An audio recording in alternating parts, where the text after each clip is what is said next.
My name is Nicole Evans. I am the Curator of Exhibitions and Collections at Paris Gibson Square Museum of Art. Morton Levin is an artist who has been working in the field of the arts since he was a young boy of age 9.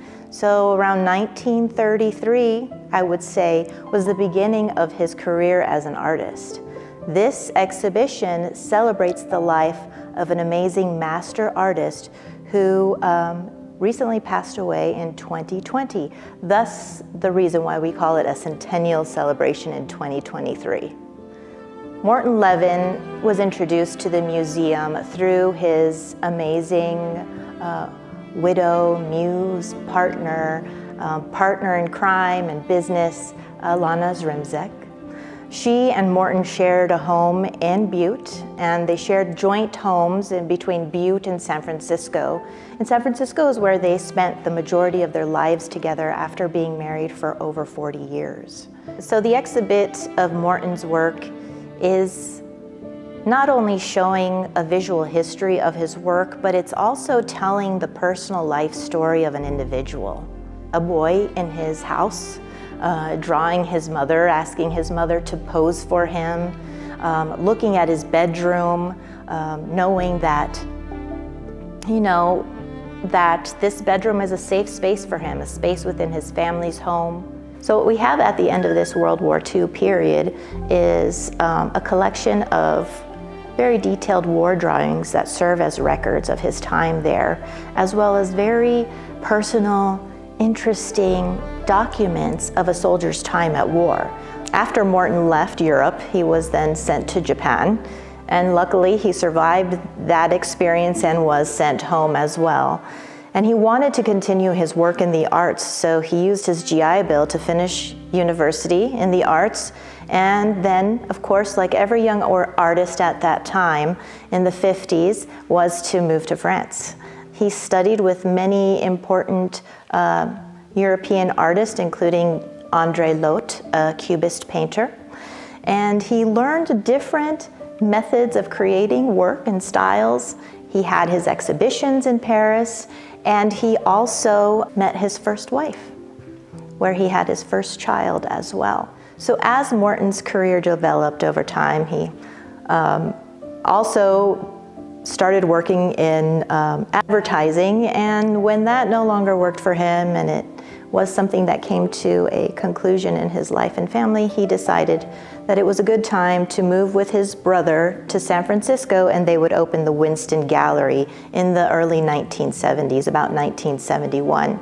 And through that time, Morton and his brother worked at exhibiting Morton's work as well as other people's work, but really the focus of that gallery was highlighting Morton's work as an artist. And later in 1978, he had a strong desire to continue to be a teacher, to teach art. But just as an idea, from what you see in the artwork in the exhibition, you see a good transition in time from that time of post-war into his movement into San Francisco in the 70s, where he worked with his brother, developed a new body of work, and later in 1978 opening his own workshop and meeting the second love of his life, and that would be Ilana Zrimzek.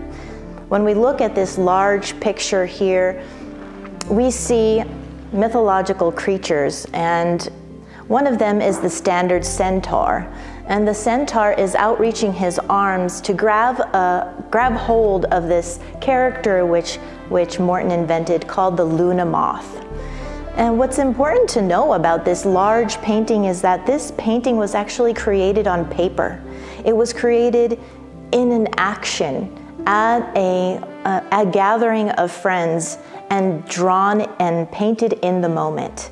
It was meant to be temporary. It was not meant to be a permanent work of art. But when you look at this work of art, you see the intensity of Morton Levin as an individual who was persistent, who was going to continue to find and try to get what he needed, even if he would never be able to grab a hold of it, like this centaur is not able to grab hold of the Luna moth. But we're also going to see works of art that are more caustic, that are inquisitive, and make you think about a little bit about the issues within biblical history And not from, let's say, a critical point of view like what is wrong with religion, but more about the human part of the history of Abrahamic religion.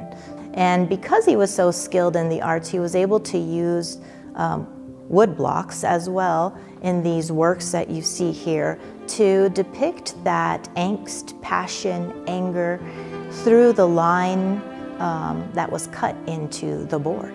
So as a master printmaker, he was skilled in woodblock, etching, mezzotint, aquatint, you name it, he knew how to do it.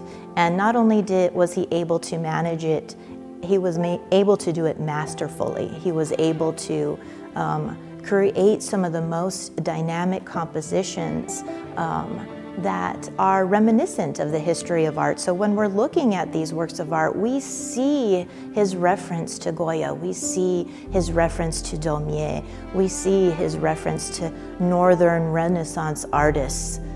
He examined the reality of human nature, who we are inside and what roles we perform and why do we perform and what are the risks of performing those roles.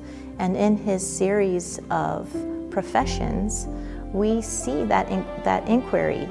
We see that Morton is an individual that understood life around him, but one of the most important things that he was trying to understand continuously was himself.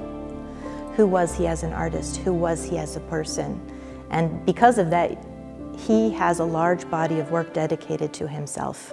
Portraits of himself in different stages, portraits of himself looking at himself, tracking the changes of his physical appearance throughout time, you know, and in that time observing who he is, looking into his eyes, thinking about where he's been and where he's going.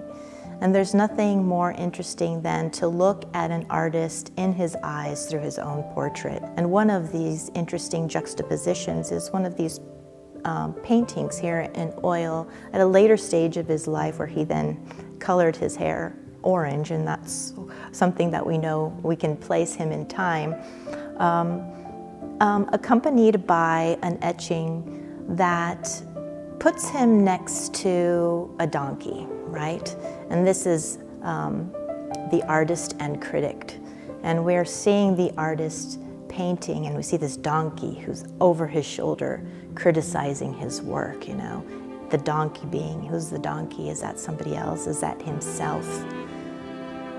Always wanting to critique, always wanting to master, always wanting to make sure he doesn't forget. So a very observant, critical, interesting, and individual who has high standards in the art and chose to pursue a life that brought art to himself and to all the people who knew him, and in that way creating a community of people that loved him and continued to celebrate him as a person and an artist. Paris Gibson Square Museum of Art is grateful and pleased to have been able to present this retrospective of art of the artist for the first time in a museum space.